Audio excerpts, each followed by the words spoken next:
YouTuber Ria Ricis telah secara resmi mengajukan permohonan cerai dari suaminya Teuku Ryan di Pengadilan Agama Jakarta Selatan pada tanggal 30 Januari 2024. Permohonan cerai Ria Ricis terdaftar dengan nomor perkara 547-PDT-G-2024-PA-JS.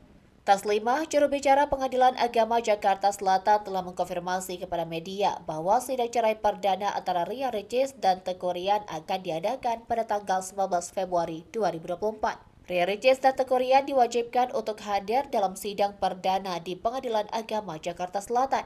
Taslimah menyatakan bahwa Ria Ricis dan Teuku Ryan akan dipanggil untuk mengikuti agenda mediasi.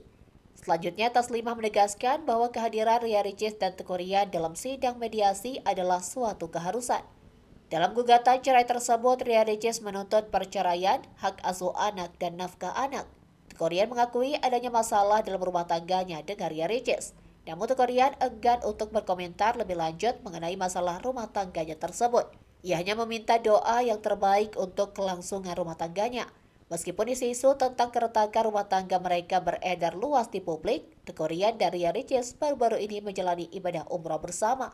Teuku Ryan menggunakan kesempatan tersebut di Tanah Suci untuk berdoa kepada Allah Subhanahu wa Ta'ala. Teuku Ryan berdoa semoga rumah tangganya dengan sang istri selalu dalam keadaan baik. Ketika ditanya terkait berita negatif yang beredar di luar sana mengenai hubungannya dengan Ria Ricis, Teuku Ryan memastikan bahwa semuanya berjalan dengan aman.